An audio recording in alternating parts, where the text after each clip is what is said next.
নমস্কার বন্ধুরা, আপনাদের সকলকে স্বাগত জানাই অন্ধকারের আওয়াজ চ্যানেলে। আমাদের আজকের নিবেদন তারানাথ তান্ত্রিকের গল্প ভুবনপুরের অদ্ভুত বৃক্ষ। আপনাদের সকলের কাছে অনুরোধ, গল্পটি সম্পূর্ণ শুনুন এবং কেমন লাগলো অবশ্যই আমাদের কমেন্টের মাধ্যমে জানান। তাহলে চলুন শুরু করা যাক তারানাথ তান্ত্রিকের গল্প ভুবনপুরের অদ্ভুত বৃক্ষ।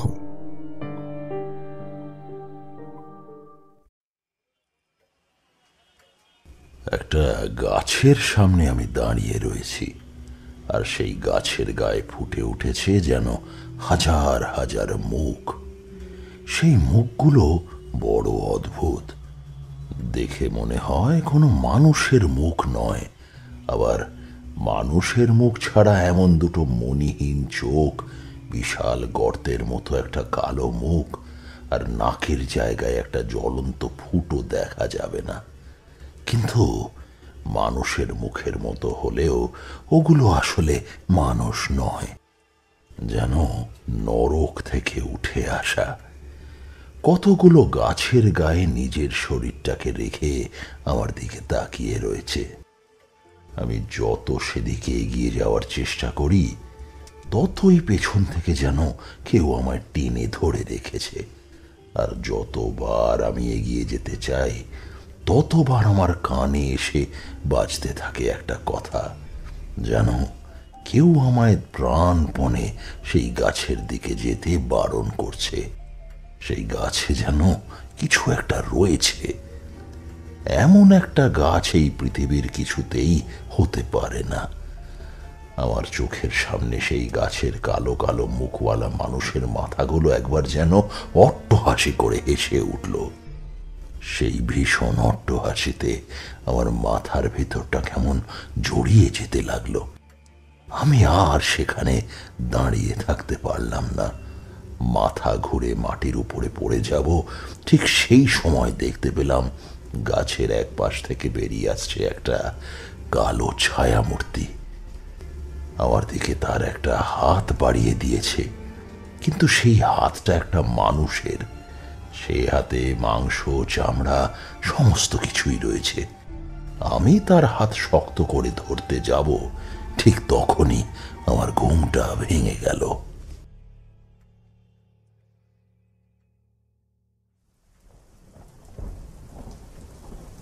আজ সকাল থেকেই বৃষ্টি হচ্ছিল।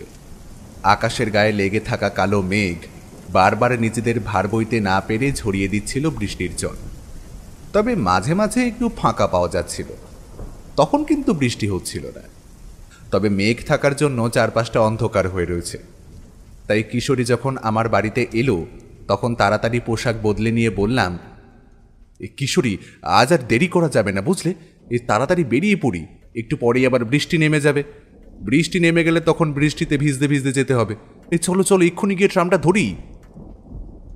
ভেবেছিলাম বউঠানের হাতে এক কাপ চা খেয়ে তারপরে না হয় বেরোবো। ঠিক আছে, তুমি বলছো যখন, তবে ছাতা নিও কিন্তু। আমি আর কিশোরী ছাতা নিয়ে বেরিয়ে পড়লাম। রাস্তার মোড়ের দোকান থেকে একটা পাসিং শোয়ের প্যাকেট আর ট্রাম থেকে নেমে তারানাথের বাড়ি যাওয়ার আগে কিছু তেলে ভাজাও কিনে নিলাম।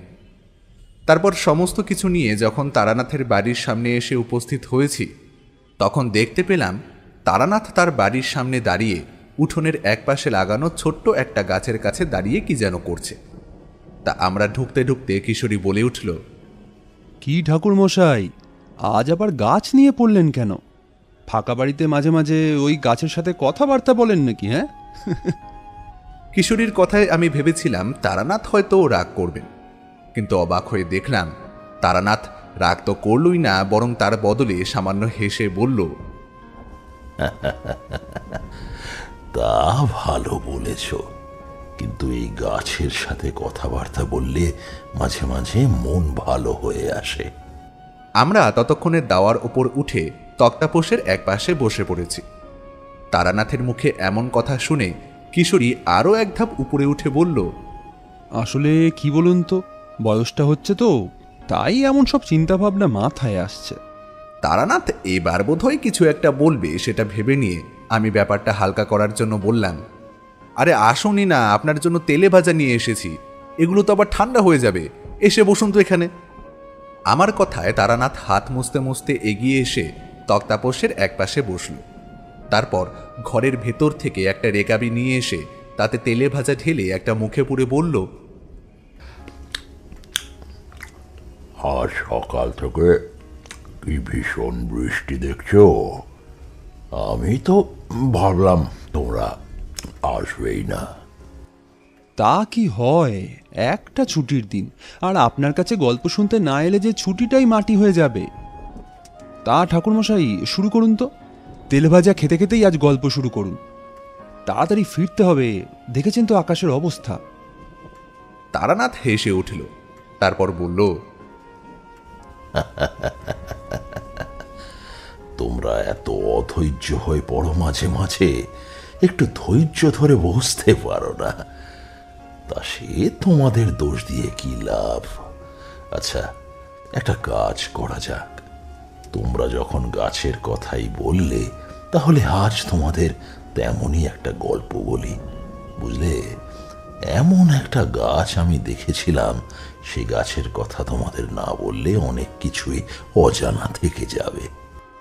তারানাথ আয়েশ করে তেলে ভাজা শেষ করল।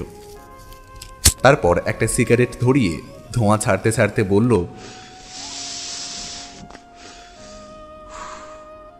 আমি ঠিক পশ্চিমবঙ্গের কোন কোন গ্রামে ঘুরেছি, কোন কোন জেলায় গিয়ে পৌঁছেছি, তা এতদিন পরে আমার ভালোভাবে মনে পড়ে না।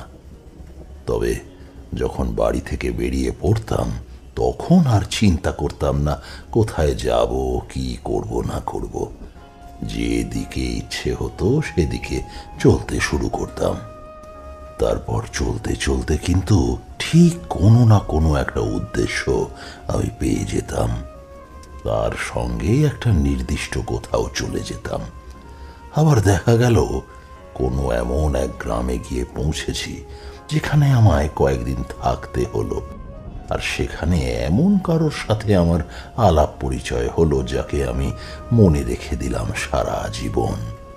তবে অকারণে কাউকে আমি মনে রাখতাম না।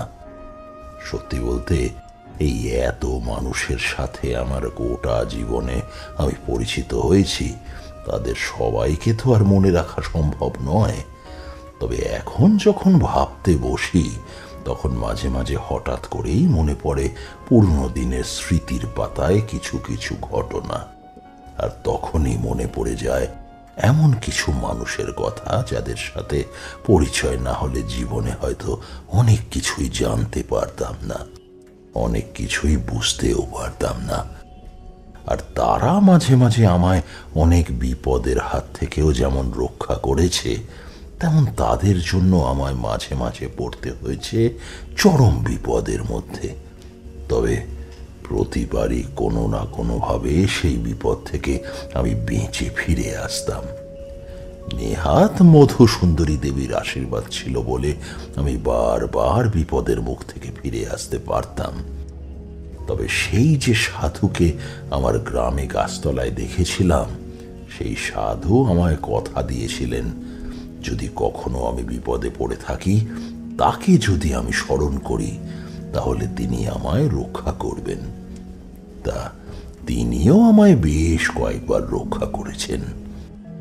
আর কাল ভৈরব আমাদের গ্রামের মাঠের জল ভরা বর্ষার সময় আমায় যে সাক্ষাৎ মৃত্যুর হাত থেকে রক্ষা করেছিলেন, তা তো তোমরা জানো।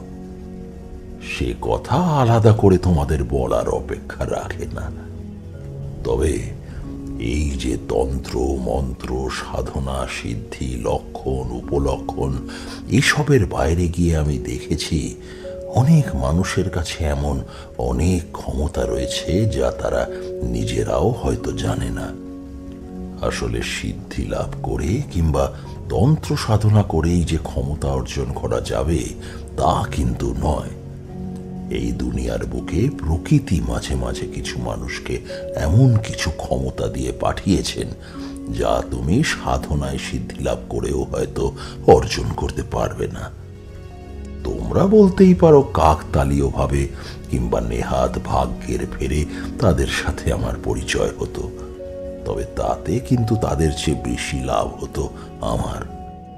এমন অনেক কিছুই আমি জানতে পারতাম, যা হয়তো তাদের ছাড়া আমি জানতেও পারতাম না। ঠিক সেইভাবেই নারায়ণপুর নামে একটা গ্রামে আমার পরিচয় হয়েছিল একটি লোকের সাথে। লোকটাকে দেখলে কিন্তু সত্যি কথা বলছি, তোমার তার পাশে গিয়ে বসতে ইচ্ছে হবে না, কিংবা তার সঙ্গে দুদণ্ড কথা বলতেও ইচ্ছে হবে না। কিন্তু সেই লোকটার মধ্যেই এমন একটা আশ্চর্য ক্ষমতা ছিল যা সে নিজেও জানত না। এক চরম ঘটনার মধ্যে পড়ে সে নিজে তার মধ্যে থাকা ক্ষমতা উপলব্ধি করতে পেরেছিল, আর তাও অবিশ্বাস্যভাবে। আমি নিজেই সেই ঘটনা প্রথমে বিশ্বাস করতে পারিনি, কিন্তু পরে অনেক অনুসন্ধান করে এবং অনেক খোঁজ খবর নিয়ে সে ব্যাপারে জানতে পেরেছিলাম। তবে সেই অভিজ্ঞতার ঘটনার শেষটা হয়েছিল বড় অদ্ভুতভাবে। তার নাম ছিল মতিলাল। এমন একটা অদ্ভুত নাম আমি এর আগে শুনিনি। আসলে তার নামটা অদ্ভুত নয়, সে তার নামটা যেভাবে উচ্চারণ করত সেটা ছিল বড় অদ্ভুত। তাকে তার নাম কেউ জিজ্ঞাসা করলেই সে প্রথমে হেসে মাথা নিচু করত, তারপর মাথা নিচু করেই তার নামটা উচ্চারণ করত, মতিলাল। তারপরে মাথা তুলত। আমি এই ব্যাপারে প্রশ্ন করেছিলাম, সেই ব্যাপারে আমায় কিন্তু কিছু বলতে পারেনি। তবে প্রতিবার সে তার নাম বলার সময় মাথাটা নামিয়ে আনে মাটির দিকে। আর আরো একটা অদ্ভুত ব্যাপার ছিল, সেটা না হয় পরে বলবো। সেবার নদিয়ার কাছে একটা বেশ বড় সাধু সঙ্গে আমি গিয়েছিলাম। ততদিনে সাধনার পথে বেশ খানিকটা অগ্রসর হয়েছি। মনের মধ্যে ইচ্ছে রয়েছে, এর মধ্যেই সুযোগ পেলে একবার সব সাধনা করে ফেলব। তা সব সাধনা তো মুখের কথা নয়, যখন ইচ্ছে হলো আর করে ফেললাম। তার জন্য অনেক কিছু প্রয়োজন, তাও তোমরা জানো। সেই করে আর সুযোগ হয়ে উঠছিল না। যতবারই চেষ্টা করছিলাম ততবারই হয় প্রশস্ত তিথির অভাব কিংবা সঠিক সময় সঠিক সবের অভাব আমার হচ্ছিল। আর যদি এবার দুটো পেয়ে বসি তাহলে ঠিকঠাক জায়গা খুঁজে পাই না। সব সাধনা তো আর যেখানে সেখানে করে বসার মতো নয়। এই নিয়ে মনের ভিতরটা সামান্য ক্ষুণ্ণ হয়েছিল। তারপর যে সাধুর সঙ্গে গিয়েছিলাম তাদের ব্যবহারও খুব একটা ভালো নয়। তারা প্রত্যেকেই অতি উচ্চ স্তরের সাধক। তবে অতি উচ্চ স্তরের সাধকদের মুখের ভাষা মাঝে মাঝে আমি দেখেছি খুব খারাপ হয়, তা বলার মতো নয়। তাছাড়া তাদের ব্যবহার খুব একটা ভালো নয়। তাদের সাধু সঙ্গের মেয়াদ ছিল 3 দিন, কিন্তু দ্বিতীয় দিনেই আমি অধৈর্য হয়ে সেখান থেকে ফিরে এসেছিলাম। তারপর কোনো মতে সেই জায়গা ছেড়ে রেল স্টেশনে গিয়ে বসে আছি বাড়ি ফেরার জন্য ট্রেন ধরবো বলে। বেশ অনেক দিন ধরেই বাড়ি ফেরার জন্য মনটা কেমন করছে। তাছাড়া এর মাঝে একবার গ্রামের একজনের সঙ্গে দেখা হয়েছিল। সে জানিয়েছিল গ্রামের অবস্থা নাকি ভালো নয়। বন্যায় গ্রামে বেশ ক্ষতি হয়েছে, আমাদের বাড়িরও ক্ষতি হয়েছে। মা একা সমস্তটুকু সামলাতে পারছেন না। তাই একবার ইচ্ছে হলো বাড়ি গিয়ে একবার ঘুরে আসি, বাড়ির ব্যবস্থা করে দিই, তারপর না হয় আরেকবার ফিরে আসব। এমন ভেবে রেল স্টেশনে গিয়ে বসে রয়েছি। ট্রেন আসতে তখনও বেশ কিছু সময় বাকি। আমার কাঁধে একটা কাপড়ের ঝোলা। সেই কাপড়ের ঝোলার থেকে একটা বিড়ির প্যাকেট বার করে সেটা মুখে দিয়ে দেশলাই জ্বালাতে গিয়ে দেখি দেশলাইটা কখন যেন ভিজে গেছে। আসলে বিড়ির প্যাকেটটা আমার কাপড়ের ব্যাগের মধ্যে থাকলেও দেশলাইটা ছিল আমার কোমরে গোজা। আর আসার সময় একটা নদীর পাড় ধরে হেঁটে এসেছি, জল খেয়েছি আঁচলা করে।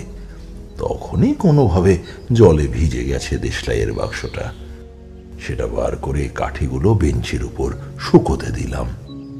দেশলাই বাক্সটা এর মধ্যেই শুকিয়ে যাবে। তখন আকাশের রোদ রয়েছে প্রবল, তাই দেশলাইটার একটা ব্যবস্থা করে বেঞ্চের পাশে ভালো করে বসে হেলান দিয়েছি। বিড়িটা হাত থেকে নিয়ে কানের একপাশে গুঁজে রেখেছি। বেশ একটু ধূম্রপানের ইচ্ছে হয়েছিল, কিন্তু সেই তাতে ভাঁটা পড়ল। তাই কেমন মনটা খারাপ হয়ে গেল। সেভাবে বসে বেশ হেলান দিয়ে থাকতে থাকতে চোখ বুজে এসেছে। এমন সময় বুঝতে পারলাম আমার সামনে কে একটা এসে দাঁড়িয়েছে। আমি চোখ না খুলেই তার পায়ের শব্দে বুঝতে পেরেছিলাম আমার সামনে এসে যে দাঁড়িয়েছে সে কোনো পুরুষ মানুষ। আসলে বেশ কিছু ব্যাপারে আমি আগে থেকেই অনুভব করতে পারি। আমার মনের মধ্যে ধরো কিছু একটা মনে হলো, সেটা আমি বলে দিলাম কিংবা ভেবে বসলাম, তারপর দেখব সেটা আমি ঠিকই ভেবে বসেছি। এই ব্যাপারটা হওয়ার কোনো কারণ আমি ব্যাখ্যা করে বোঝাতে পারবো না, তবে এমনটা মাঝে মাঝেই হয়। আর চোখ না খুলেই আমার মনে হলো যে আমার সামনে এসে দাঁড়িয়েছে তার সাথে আমার এত সহজে ছাড়াছাড়ি হবে না। আমার মনে হলো এই লোকটার সাথে আমায় বেশ কিছুদিন থাকতে হবে। তো ব্যাপারটা মনে হওয়ার কোনো নির্দিষ্ট কারণ কিন্তু নেই, তবুও আমার মনে হলো। আমি চোখ খোলার আগেই তার গলার স্বর শুনতে পেলাম। বড় শান্ত আর মার্জিত সেই গলার স্বর। শান্ত গলায় লোকটি বলল, ঠাকুরমশাই, আপনি মনে হয় মনে মনে আগুন খুঁজছিলেন, তাই না? এই আমার কাছে আগুন আছে, আপনার যদি প্রয়োজন হয় তাহলে আপনি নিতে পারেন। আমি চোখ খুলতেই দেখতে পেলাম আমার সামনে রোগা পাতলা, গায়ের রং কালো, মাথায় হালকা টাক একটা অদ্ভুত লোক দাঁড়িয়ে আছে। দেখো, মানুষের শরীরের গড়ন কিংবা তার সৌন্দর্য, মুখের গড়ন এসব নিয়ে কখনো কিছু বলতে নেই। এসব নিয়ে কোনো হাসি ঠাট্টা, মজা কিংবা অভিযোগও করতে নেই। মহাশক্তিমান ঈশ্বর যাকে যেমন বানিয়েছেন সে তেমনই।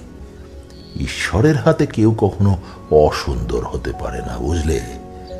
কিন্তু তবুও তাকে অদ্ভুত বলার একটা কারণ আছে।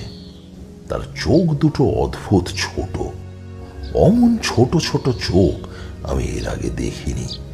যেন মনে হয় দুটো চোখের পাতা অনেক কষ্ট করে সে খুলে রেখেছে, আর সেই দুটো চোখের পাতার মধ্যে দিয়ে তার ছোট ছোট চোখ দেখা যায় না। তার নাকটা অস্বাভাবিক রকমের বড়, ঠোঁটগুলো অস্বাভাবিক পাতলা, আর দাঁতগুলো কেমন এলোমেলো।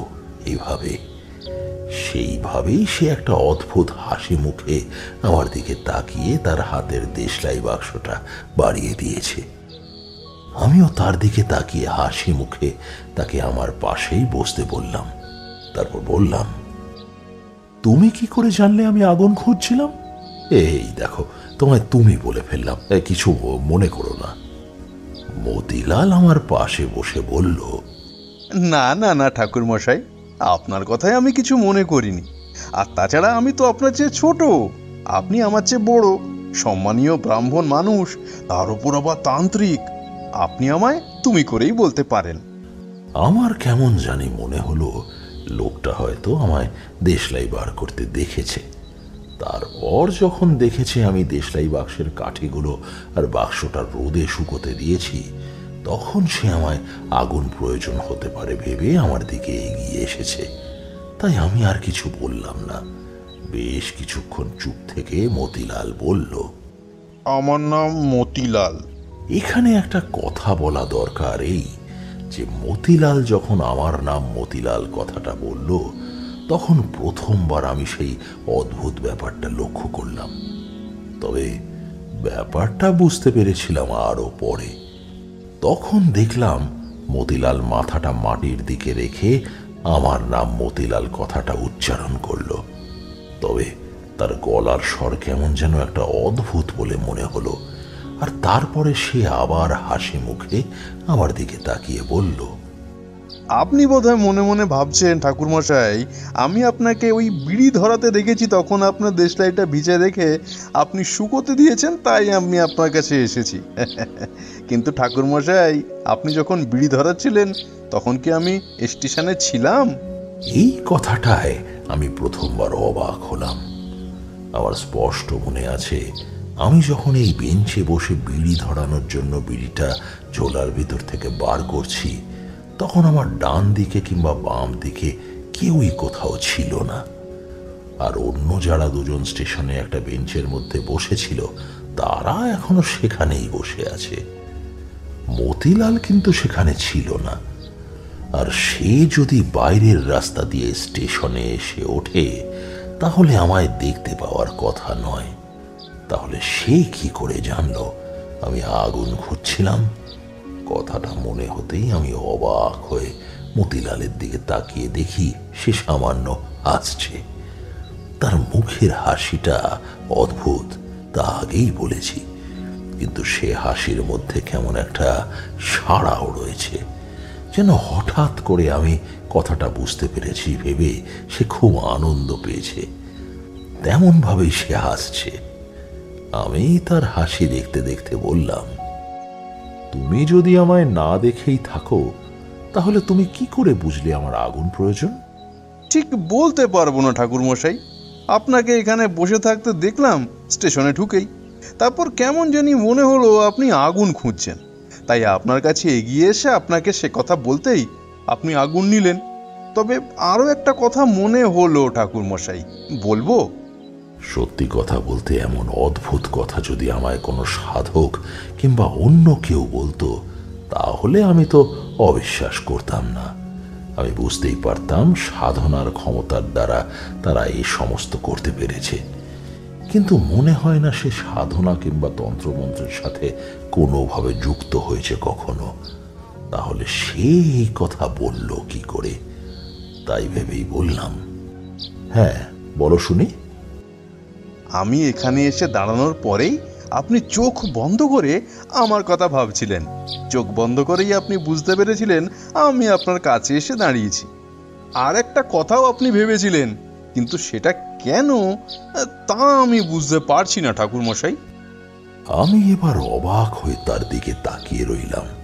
এই অদ্ভুত চেহারা আর অদ্ভুত মুখভঙ্গির মানুষটা আমার মনের কথা বুঝতে পারলো কি করে? তার পরনে অতি সাধারণ কাপড়, তাকে দেখে মনে হয় আর 4-5টা মানুষের মতো সেও সাধারণ মানুষ, কিন্তু সে আমার মনের কথা বুঝতে পারছে কি করে সেটাই আমি বুঝতে পারলাম না। তাই আমি আরো বললাম, আচ্ছা বলো তো মতিলাল, আমি এই স্টেশনে বসে আছি কেন?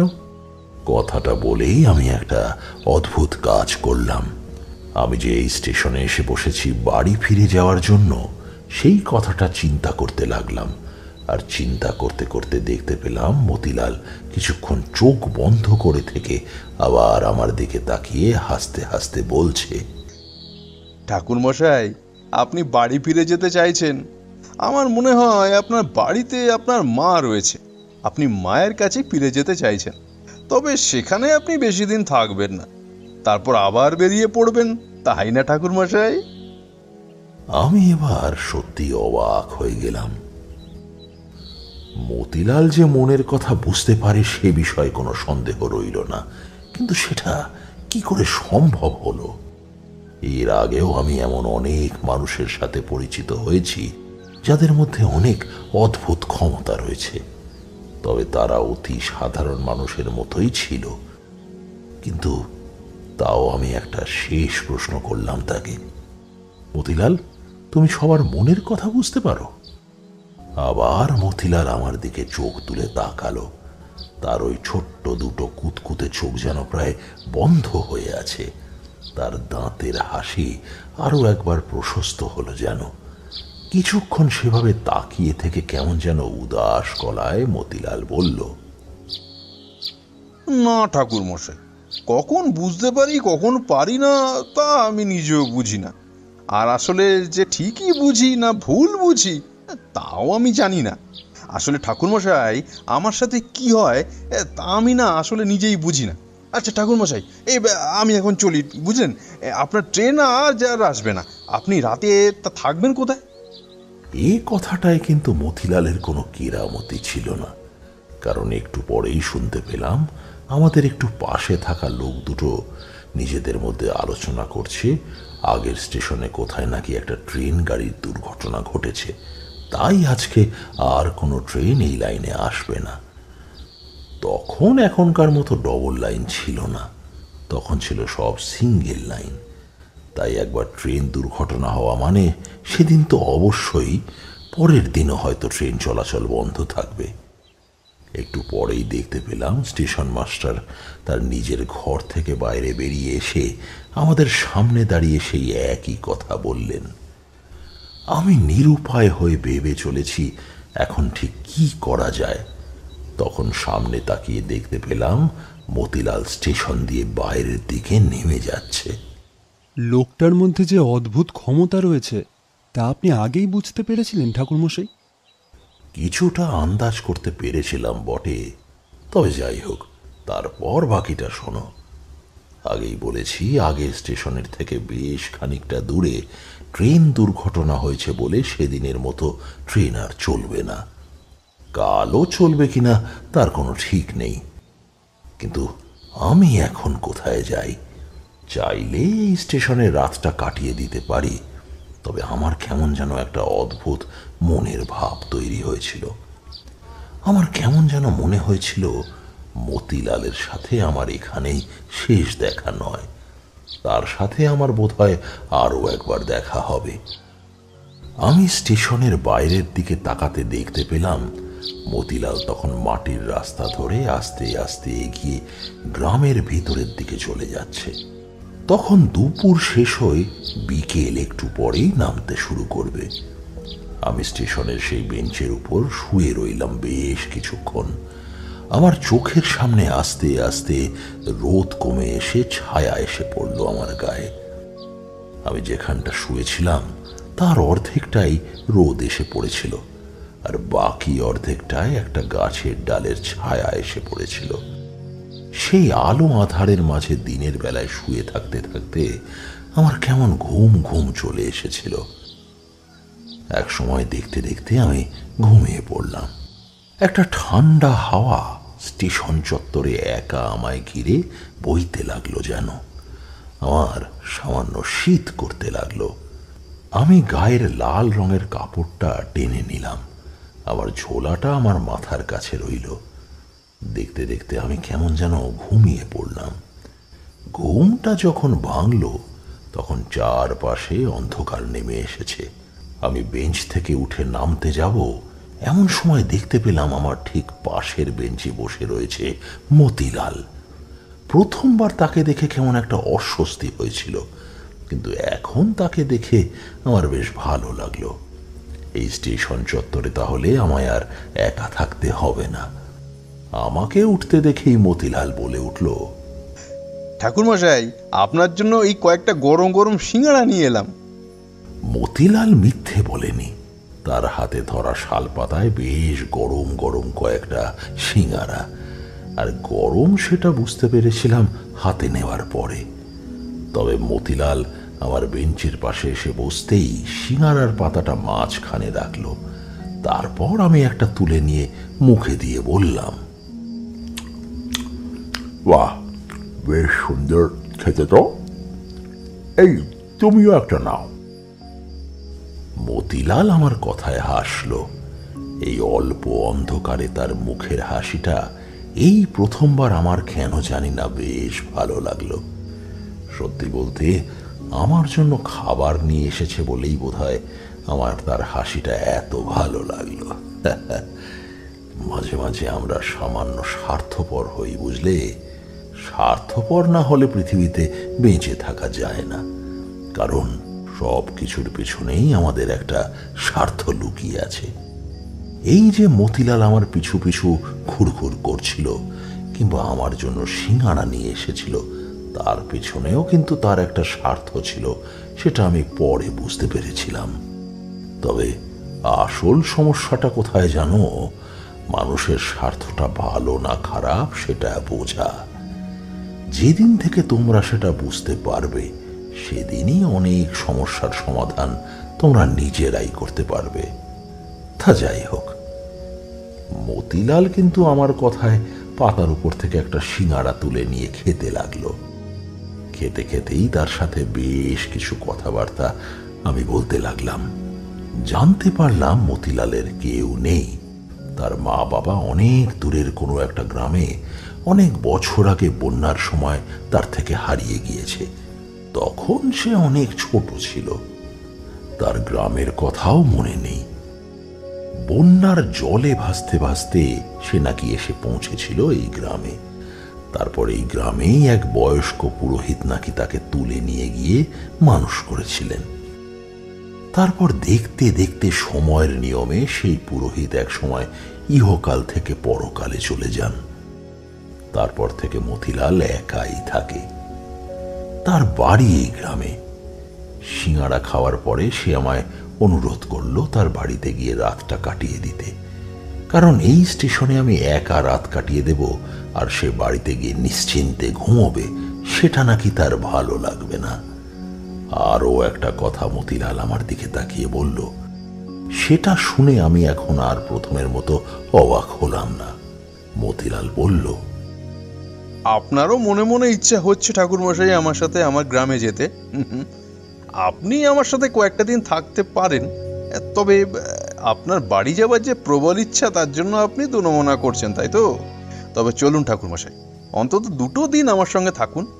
পরশু সকালে আপনাকে আমি নিজে স্টেশনে এসে ট্রেনে তুলে দিয়ে যাব। হ্যাঁ, আসলে আপনার সঙ্গ পেলে আমারও ভালো লাগবে ঠাকুরমশাই, চলুন।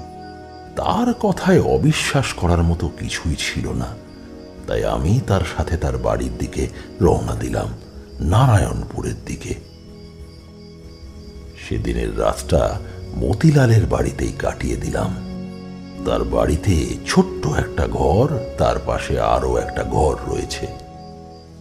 তার বাড়ির বাইরে ছোট চালা ঘরের মধ্যে বাঁধা রয়েছে একটা গরু। মতিলালের কথায় জানতে পারলাম সেই গরুর দুধ দুয়ে নিয়ে গ্রামে কয়েকটা বাড়িতে দিয়ে তার কোনো মতে দিন চলে যায়। এছাড়া তার অর্থ উপার্জনের অন্য কোনো উৎস নেই। গ্রামের মন্দিরে তার বাবা, মানে যে পুরোহিত মশাই তাকে মানুষ করেছেন, তিনি যজমানি করতেন। আর সেই যজমানের জন্য গ্রামের জমিদারের কাছ থেকে সে একটা মাসিক টাকা পায়। এই সমস্ত দিয়ে তার একার সংসার কোনো মতে চলে যায়। সে নিজে হাতে রান্না করে খায়, তারপর গোটা দিন আপন মনে গ্রামের পথে পথে ঘুরে বেড়ায়।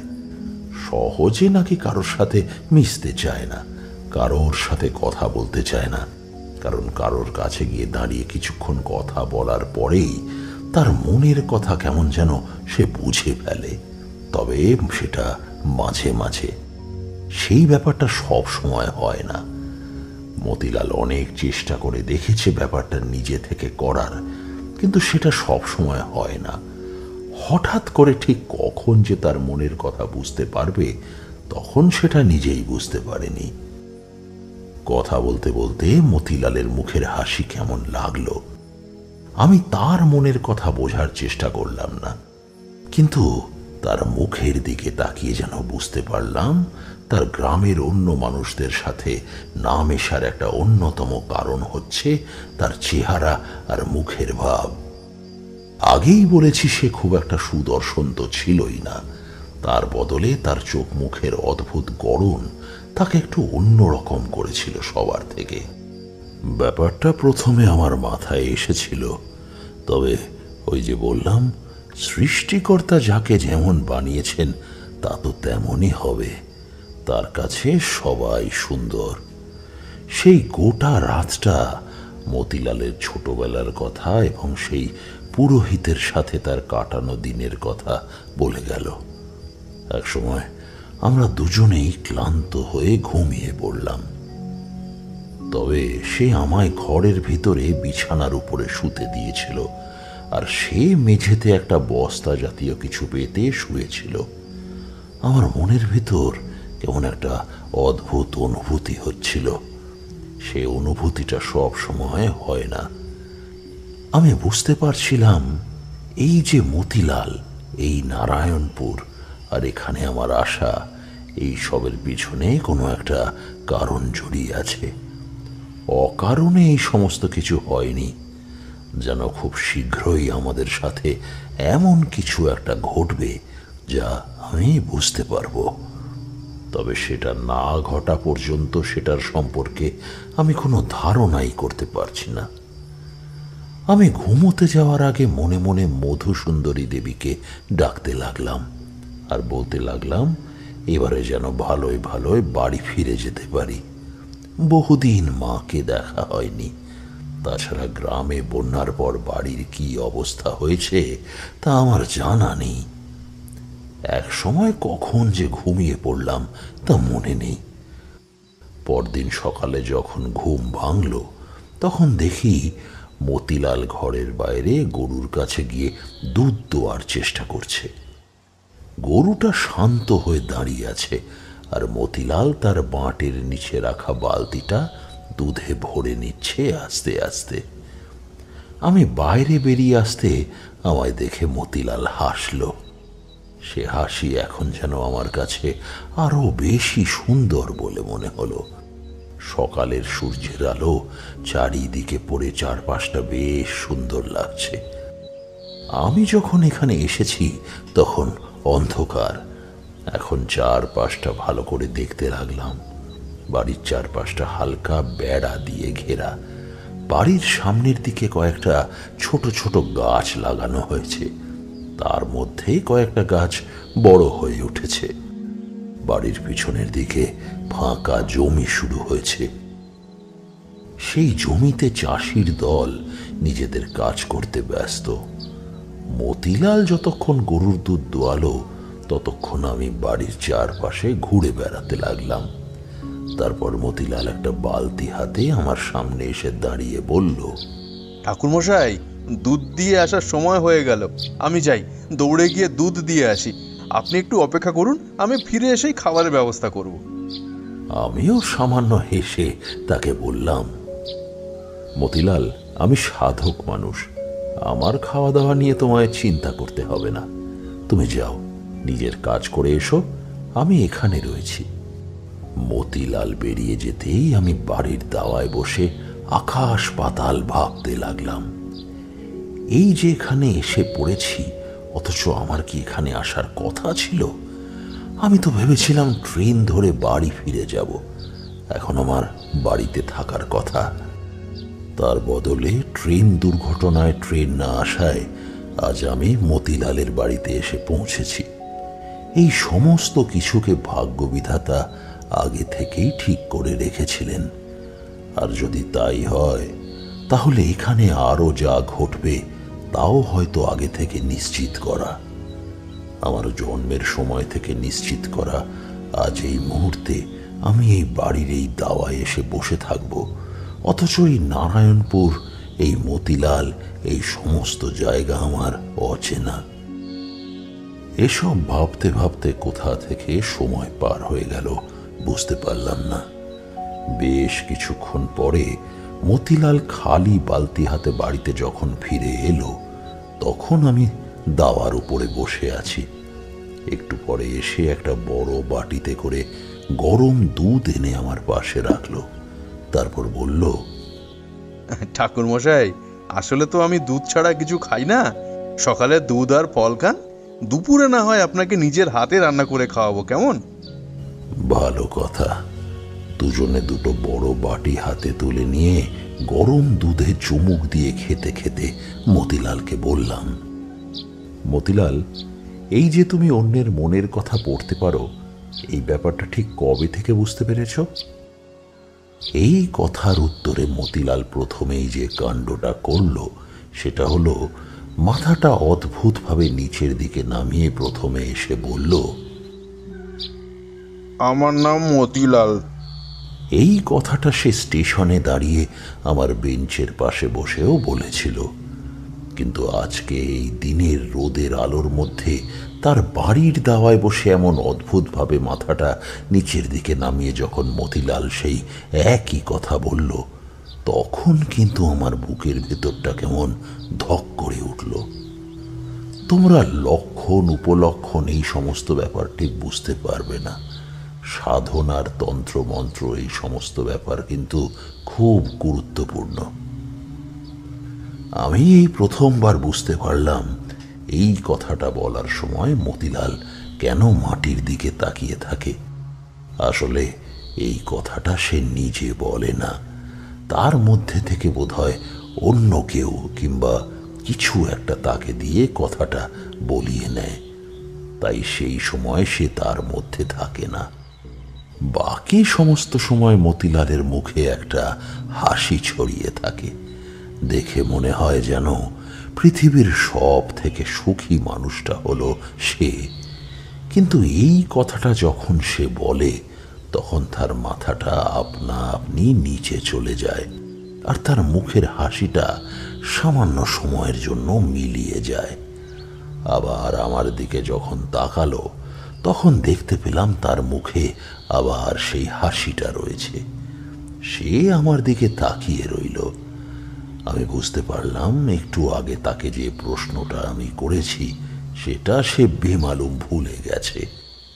আর তার সাথে সাথেই আমার কেমন যেন মনে হলো মতিলালের এই মনের কথা বুঝতে পারার ব্যাপারটা অতি সাধারণ কিছু নয়।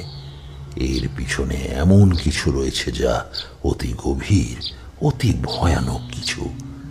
আমি মতিলালকে আমার মনের ভাব বুঝতে না দিয়ে আবার বললাম, মতিলাল, তুমি প্রথম কবে ঠিক বুঝতে পেরেছিলে তুমি অন্যের মনের কথা পড়তে পারো?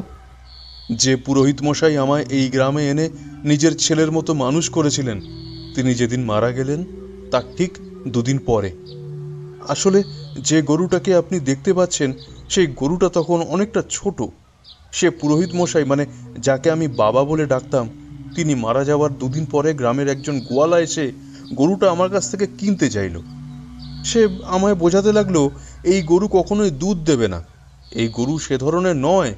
কিন্তু তখনই যেন আমি মনের মধ্যে পড়তে পারলাম তার কথা। সে যেন মনে মনে বলছে, একবার গরুটা আমায় বিক্রি করে দাও তাহলেই হলো।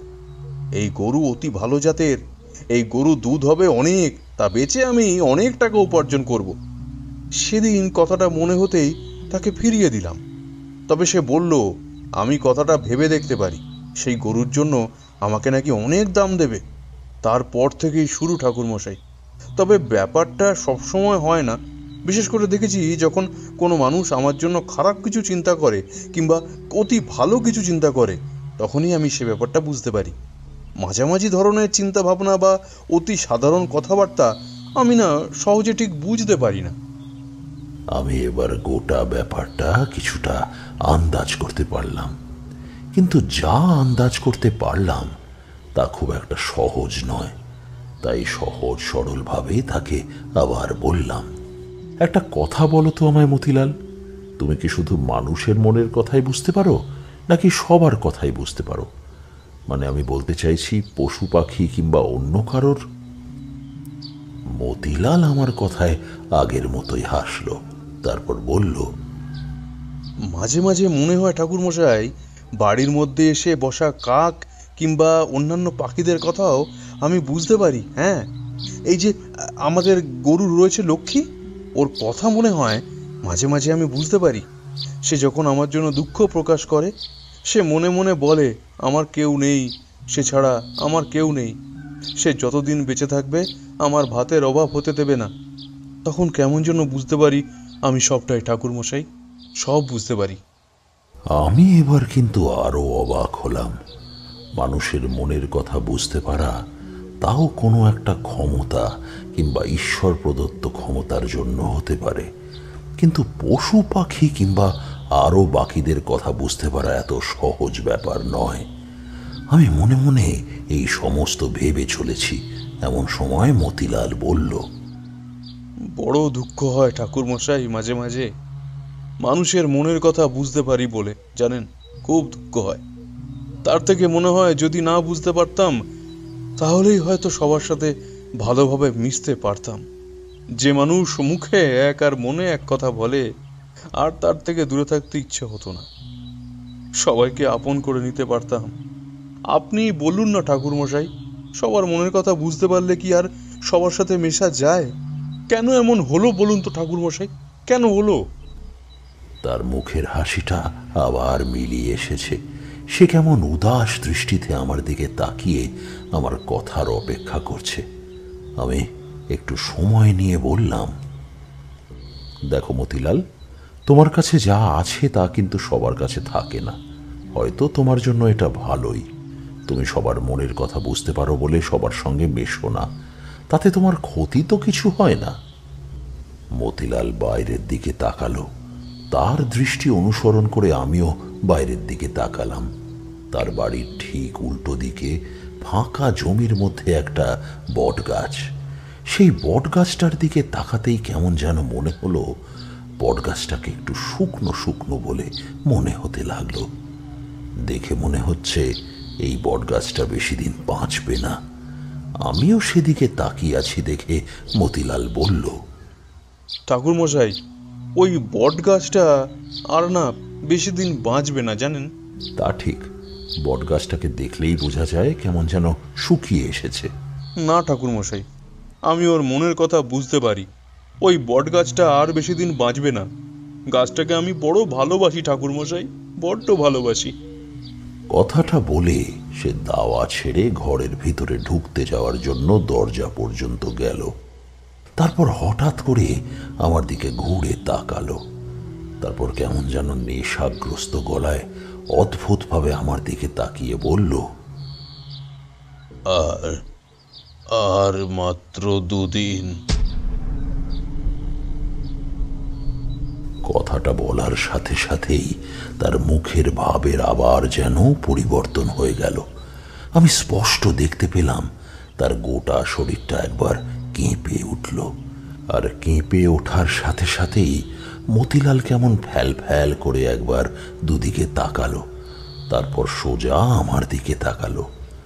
আমি অবাক হয়ে তার দিকে তাকিয়েছিলাম। সেটা দেখে মতিলাল আমার দিকে অদ্ভুতভাবে তাকিয়ে প্রশ্ন করল, কি হলো ঠাকুরমশাই, আপনি আমার দিকে ওভাবে তাকিয়ে আছেন কেন? আমি তার কথার উত্তর সাথে সাথেই দিতে পারলাম না। একটু সময় নিয়ে বললাম, কিছু না মতিলাল, তোমার বোধহয় শরীরটা একটু খারাপ, মনে হলো এক্ষুনি মাথা ঘুরে পড়ে যাবে, তারপর সামলে নিলে। আমারও সেটাই মনে হলো ঠাকুরমশাই।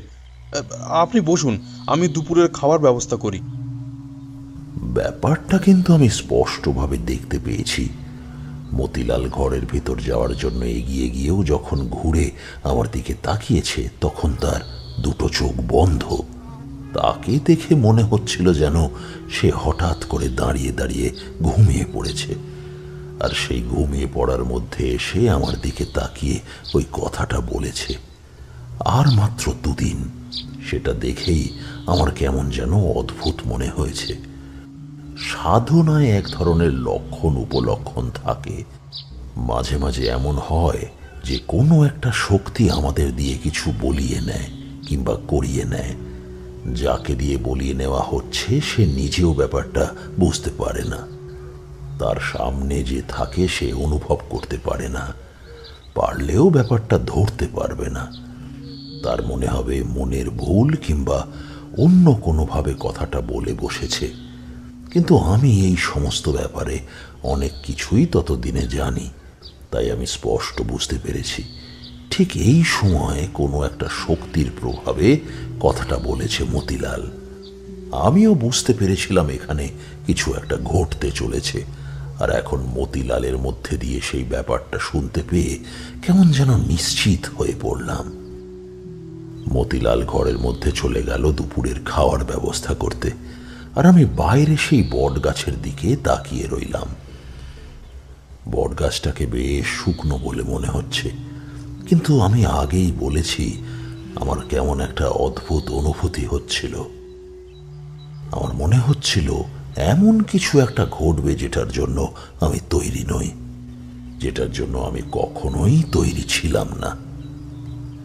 দুপুরে খাওয়া দাওয়ার পরে কিছুক্ষণ বিশ্রাম নিয়ে মতিলালের সাথে বিকেলের দিকে গ্রাম দেখতে গেলাম।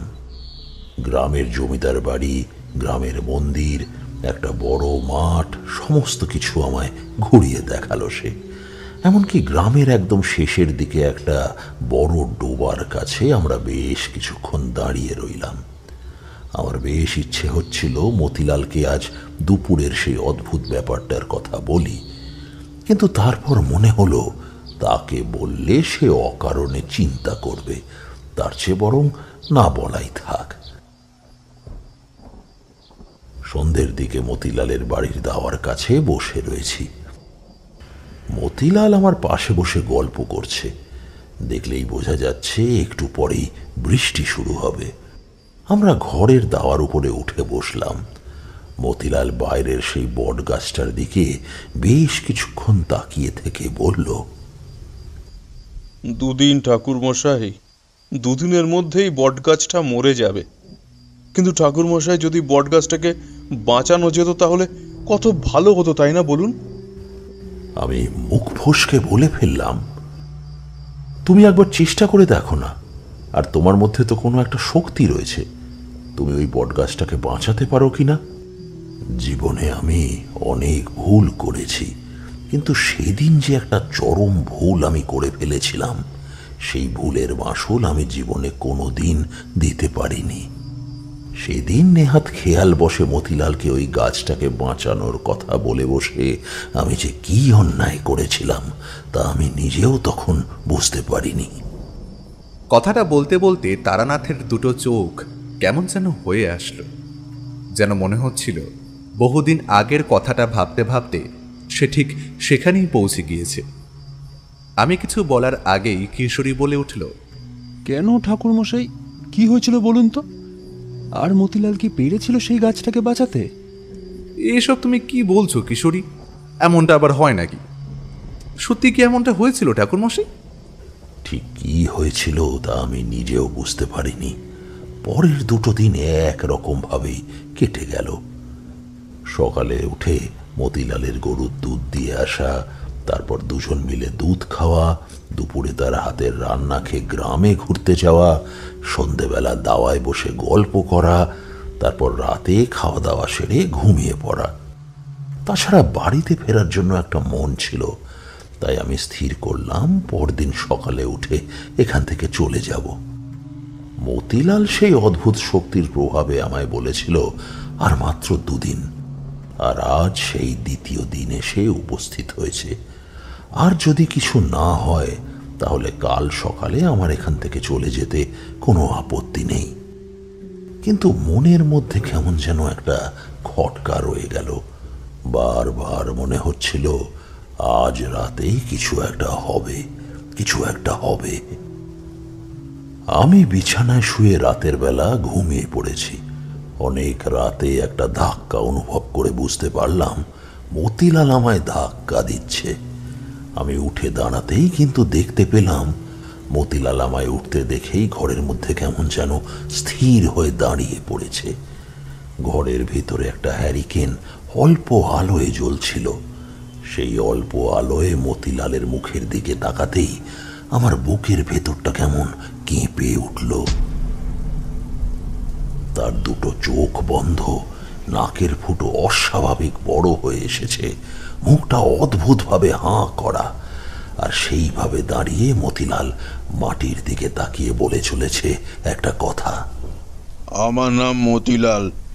আমি বিছানা ছেড়ে উঠে মতিলালের গায়ের উপর একটা হাত রাখতেই তার গোটা শরীরটা আরো একবার কেঁপে উঠল। সে কেমন যেন একটা ঘোর কাটিয়ে আমায় বলল, কি হয়েছে, কি হয়েছে ঠাকুরমশাই? আমি আর কোনো কিছু না লুকিয়ে বললাম, আমি তো ঘুমিয়েই ছিলাম, তুমি তো আমায় ডেকে তুললে, কি হয়েছে বলো তো? মতিলাল ফ্যাল ফ্যাল করে আমার দিকে কিছুক্ষণ তাকিয়ে রইল, তারপর ঘরের চারপাশে ঘুরে দেখল, তারপর হঠাৎ যেন কিছু শুনতে পেয়েছে এমন ভাবে বন্ধ দরজার বাইরের দিকে তাকালো, তারপর কান পাতল। আমি স্পষ্ট বুঝতে পারলাম সে যেন কিছু একটা শোনার চেষ্টা করছে। তারপরেই সে আমার দিকে তাকিয়ে বলল, ঠাকুরমশাই, বটগাছটা মরে যাচ্ছে। আপনি আপনি বলেছিলেন না আমি চাইলে ওকে বাঁচিয়ে দিতে পারি। চলুন না ঠাকুরমশাই, একবার চেষ্টা করে দেখি, না হলে বেচারা গাছটা মরে যাবে। কথাটা বলেই আমার উত্তরের অপেক্ষা না করে মতিলাল দরজা খুলে ফেলল। আমি তাকিয়ে দেখতে পেলাম বাইরে প্রবল ঝড় বৃষ্টি হয়ে চলেছে, তাই একটু জোরের সাথেই বললাম, মতিলাল কি করছো কি? বাইরে দেখছো কেমন ঝড় বৃষ্টি হচ্ছে, এর মধ্যে তুমি ওই বটগাছের কাছে যাবে? মতিলাল আমার দিকে ঘুরে তাকালো। তার মুখে এখন আগের মতোই হাসি, কিন্তু তার চোখটা যেন আরো ছোট হয়ে এসেছে। আর না হয় এই অন্ধকারে তার চোখ আমি দেখতে পেলাম না। সে ধরা গলায় কেমন কাঁপা কাঁপা স্বরে বলল, সময় হয়ে এসেছে ঠাকুর মশাই, সময় যে হয়ে এসেছে, আপনি আসুন। আবার আমার উত্তরের অপেক্ষা না করে মতিলাল সেই ঝড় বৃষ্টির মধ্যেই বাড়ির বাইরে চলে গেল। আমি দেখতে পেলাম প্রবল বৃষ্টির মধ্যে সে হাঁটতে হাঁটতে বাইরের দিকে এগিয়ে চলেছে। আমি তার পিছু পিছু বেরিয়ে পড়লাম। বুঝতে পারছিলাম মতিলাল কোনো একটা ঘোরের মধ্যে রয়েছে, কিন্তু সে কি করতে চাইছে তা আমি বুঝতে পারছিলাম না। আমার মনের ভিতর থেকে কোনো একটা শক্তি আমায় বাধা দিচ্ছিল মতিলালকে আটকাতে, কিন্তু একটা প্রবল কৌতূহল আমায় তার পিছু পিছু এগিয়ে নিয়ে চলছিল। সেই বৃষ্টির মধ্যে নামতেই আমি ভিজে একসা হয়ে গেলাম, কিন্তু দেখতে পেলাম মতিলাল অদ্ভুতভাবে কোনো দিকে না তাকিয়ে এগিয়ে যাচ্ছে সেই বট গাছটা লক্ষ্য করে। এক সময় সে সেই বট গাছটার তলায় গিয়ে দাঁড়ালো। আমি তখন তার থেকে সামান্য দূরে দাঁড়িয়ে তাকে দেখে চলেছি। মতিলাল এগিয়ে গিয়ে বট গাছের গায়ের উপর একটা হাত রাখল, তারপর আবার মাটির দিকে তাকিয়ে সেই সেদিনের মতো অদ্ভুতভাবে বলল, আমার নাম মতিলাল। আর এই কথাটা বলার পরে যেটা হলো সেটার জন্য আমি প্রস্তুত ছিলাম না।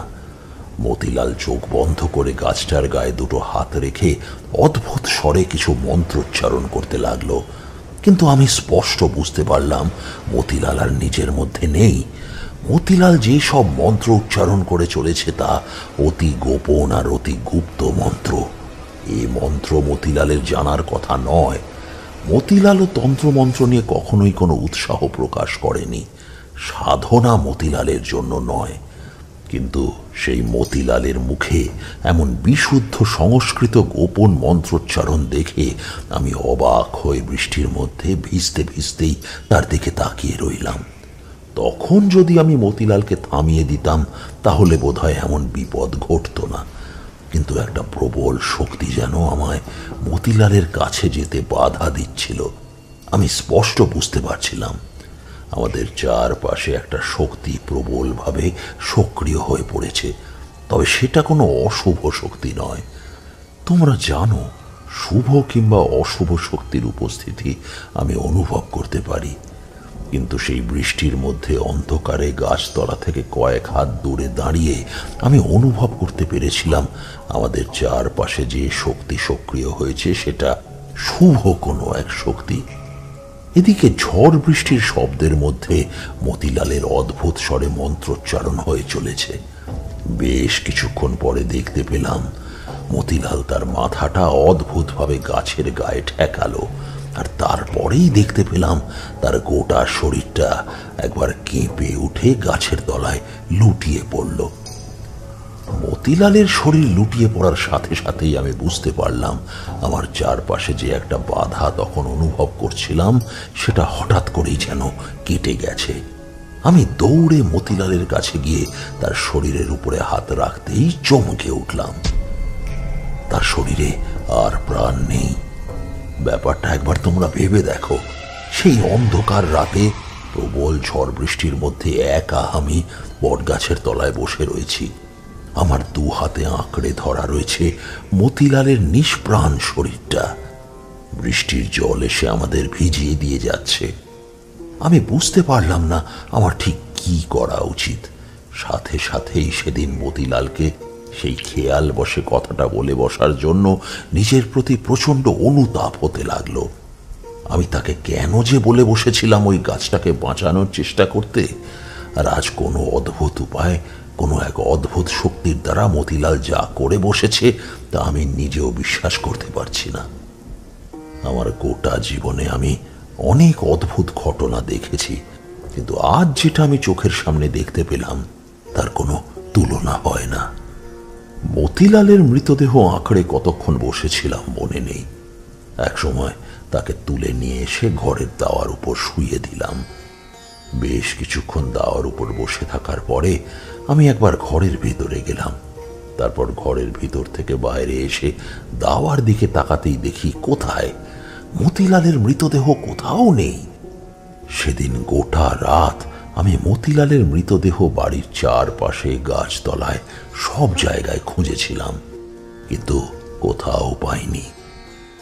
শেষে যখন ভোরের আলো ফুটে উঠল, তখন আরও একবার ভালো করে খুঁজে নিয়ে তারপর মতিলালের ঘরের দরজাটা বন্ধ করে তার গরুটার মাথায় একবার হাত বুলিয়ে গরুটার গলার দড়ি খুলে দিয়ে আমি সেখান থেকে স্টেশনে ফিরে এসেছিলাম।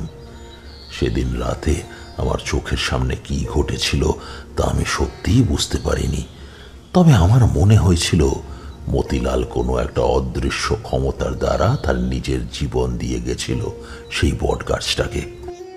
আমার একটা ইচ্ছে ছিল আর কিছুদিন সেই গ্রামে থেকে বটগাছটাকে দেখার। যদি মতিলালের মৃতদেহটা ওভাবে চোখের সামনে হারিয়ে না যেত, তাহলে হয়তো আমি আরো 2 দিন অপেক্ষা করে সেই বটগাছটাকে দেখে আসতাম। কিন্তু এই ঘটনার পর আর সেখানে অপেক্ষা করা যায় না। সেদিন দুপুর পর্যন্ত স্টেশনে বোবার মতো বসে রইলাম। তারপর ট্রেন আসতেই ট্রেনে উঠে পড়েছিলাম। আমার মনে আছে, বাড়িতে আসা পর্যন্ত আমি একটা কথা বলিনি কারোর সাথে। আমার জীবনের অদ্ভুত অভিজ্ঞতার মধ্যে এমন একটা অভিজ্ঞতা আমার হয়েছিল যার কোনো কারণ, কোনো ব্যাখ্যা আমি কখনোই খুঁজে পাইনি। এমনকি এর পরেও আর কাউকে আমি সেই ঘটনার কথা বলতে চাইনি। তোমরাই আজ প্রথম শুনলে। আমার কানে এখনো বাজে মতিলালের সেই কথা। আমার নাম মতিলাল।